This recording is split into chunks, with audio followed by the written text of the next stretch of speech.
97.1.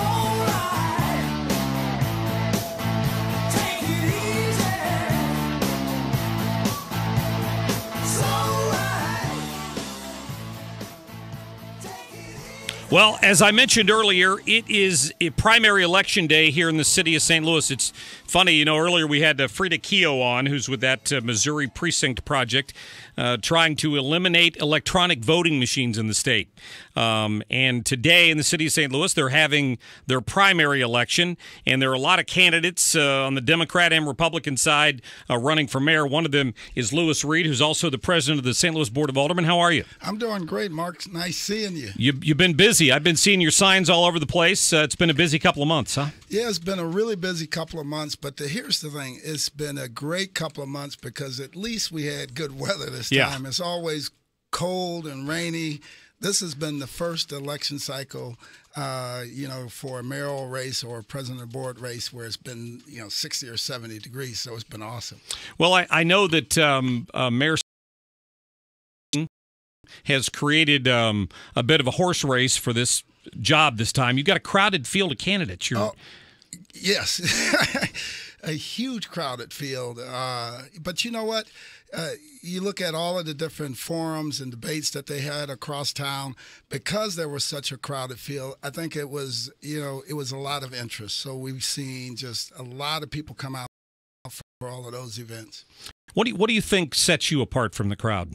Well, first and foremost, the experience. I've been in the number 2 seat for 10 years, and across that time, I've had an opportunity to see and observe the things that you can do and the things that I would do if, indeed, I become the mayor of the city of St. Louis to turn around some of the trends that we've seen happen across the years. Oftentimes, people who don't understand exactly that role, they may believe they can do some things that they cannot do, but I know and I understand what we can do, and I know how we need to do it. So the issue of crime, for example, I know that you had stated in the background piece that I read in the Post that you thought you had a pretty good approach that could help reduce the crime statistics in the city. How? Absolutely. Well, first foremost, a lot of the candidates, they hired people to write a crime plan and they put them on their websites. None of those things mean anything. And here's why. We can't afford to experiment. We need something that works, something that's proven, and something that is an end-to-end comprehensive approach to it, which is Operation Ceasefire out of Boston. So what I would advocate and what I'm going to work on is putting the Boston Ceasefire program in place, which is a comprehensive approach to policing. And what it says right out of the chute is that you cannot arrest your way out of the problem. So what that means is that you have to coordinate services across the city, across neighborhoods, nonprofits, religious organizations, the business community, and everybody has to work in unison to address the root cause of crime, which is, employment. So we need to get people in jobs that they can stay in and progress to a career. We need to take care of blight and stuff throughout our communities. We need to invest in our recreation programs and services. And we need our health department working with us within our school system to make the changes that we need to make there also, which would stabilize families across the city. That's on the front end. On the back end, we need to pay our police officers more. We need more police officers on the streets, and we need to change our policing strategy to a more community-based strategy so that the police officers and the community can build a relationship that would help us get to the bottom of some of these open murders.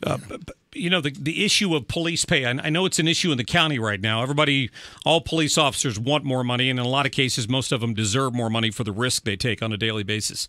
That gets down to a budgeting issue, right? I mean, you got to figure out where the sources of that revenue are. What's that look like in the city? I mean, you've got some issues. You got the earnings tax. You've got a lot of demands on that pool of money. Where does that additional revenue come from? Well, a number of places. It's not like the additional revenue wouldn't come from one single source, first and foremost. And it's not something that you just turn a switch and tomorrow we pay the police officers more, right? Yeah. It's a gradual step thing. First thing we have to do is there is a cost for our turnover, right? So whatever that cost for turnover is, because we lose 1 to 2 police officers every pay period. Oh, wow. Because of the St. Louis County. So consequently, we can rarely stay staffed up to our full staffing levels because they come, they get trained, they stay for a little while, a position opens in the county, and they leave. So that has a real cost. So first thing, we quantify what that cost is. And then that lets us know that if we indeed can pay more and slow down that trend, we can balance it out so that our net out of pocket would be zero, but we end up with a stronger police force. So that's the first thing we need to do. Second thing we need to do is things to generate more revenue in the city. We take a look at all these LRA properties across the city.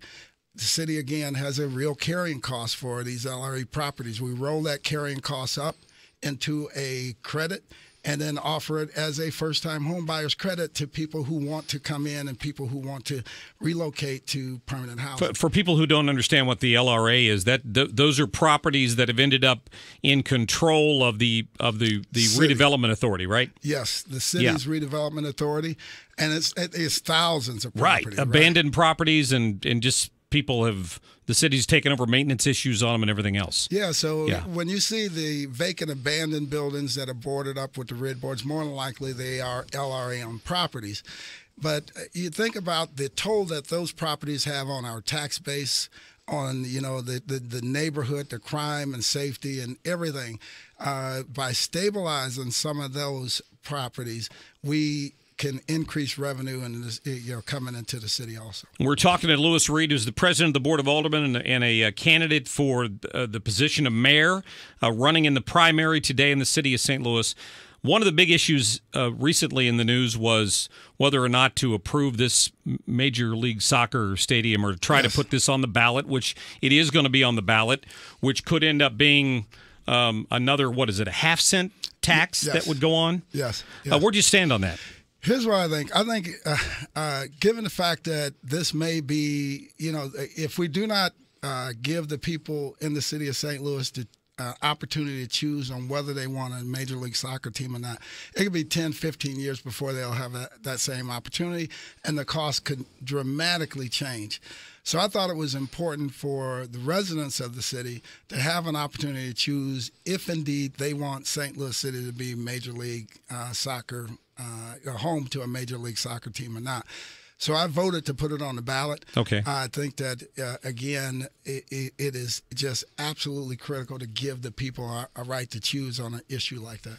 Yeah, I wondered about that. I know when the debate came up, there was a lot of discussion about being sure that you weren't giving up the farm because of all of the TIFs and some of the tax revenue that is basically being taken away from the city and given to developers in a lot of cases like that. Yeah, and that that's I think that's an argument that we will continue to have to revisit, right? Right. And we need to tighten up the way TIFs are passed and given throughout the city. Here's what I mean by that. Before you can get a TIF, by state law, it has to pass a but-for test. But for the TIF, the project isn't even possible, right? But the point is, how do you measure that but-for? Right. And which has to happen on the development agency. So one of the things that I will do as next mayor is make sure that our development agency has a solid process and methodology in place for measuring that but-for. Because if we begin to do that, we will all but eliminate any of the TIFs that would just be TIFs, just because it's something else on the table that a developer wants to get. The Supreme Court in Missouri gave the city a little bit of a victory the other day on this minimum wage issue. Yes. And I understand there may be some legislation working its way through Jeff City to try to reverse that or keep the city from raising that minimum wage. You were an early supporter of that minimum wage hike, right? Yes, I was a supporter of the minimum wage hike. I think that it should, but I think we ultimately need it to be at minimum regional, right? So, but now that the state has removed that option for St. Louis County, we need to visit with St. Louis County and see what next steps would be. You look at across the city, and we look at our crime rate and look at what's happening within our city, a lot of that has to do with economics and people being able to afford some of those basic living expenses, right? That's why I think it's important that people can make a living wage, but also very important that we create jobs and opportunities for people that right now they're sitting outside of the workforce and looking in. Right. Do you worry at all that you're driving business away from the city if they can just go over and locate in the county? When we one of the earlier reports that we saw, for the most part, most of the businesses in St. Louis, they are at that rate, because we would be looking at ultimately $11 an hour, not a $15 an hour. Right. A lot of them are right around that 10 or 11. So there are some of the hotels and fast food restaurants that we have to begin working through a process with, but it also has we also have guidelines in the ordinance that so it won't take effect if your business has if your business isn't indeed a large business. Sure. Well, Lewis Reed, listen, best of luck. I was trying to remember when I first met you and I was working at Channel 4. I think I interviewed you when you were first running for president of the Board of Aldermen, when you had that headquarters down here on Tucker. Yes. Yeah, that's where it was. Absolutely. Yes. Yeah, see, this should be a good omen. There you go. Now you just want to move down Tucker a little bit there, right? Bring me home a win, Mark. Bring me home a win. Lewis Reed, president of the Board of Aldermen, good luck today in your race for mayor. All right, thanks. Everybody get out and vote. There you go. Get out and vote if you haven't. You got plenty of time. I think the polls are open till 7 tonight. 7 o'clock. 7 o'clock. I thought so. Very good. Thank you, Lewis. Appreciate you coming in. When we come back, we're going to talk to Eben Brown from Fox News Radio. He's been covering this lawsuit that's been kicked back by the Supreme Court on the issue of that transgender teenager in Virginia. And we'll get his thoughts on that. We'll get to more of your phone calls at 314-969-9797.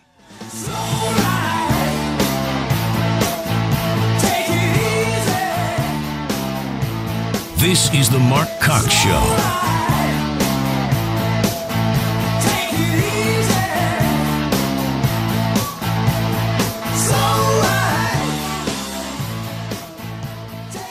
Air Comfort Service Heating and Cooling. Weather with Dave Murray.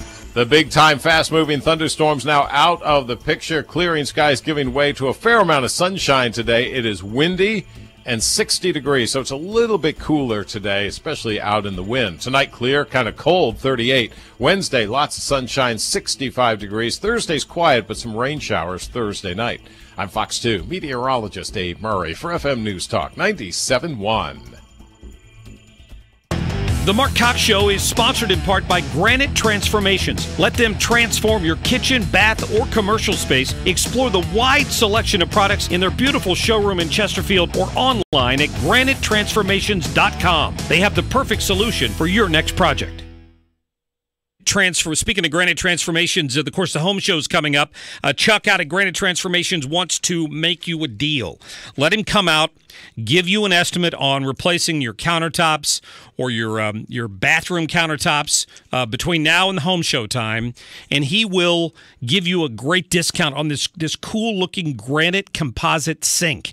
I've had this in my house since he installed my countertops about 7 or 8 years ago. Looks as good as the day they put it in. Very durable and very beautiful. A $600 value for about $150. This is the kind of deal Chuck's willing to give you between now and home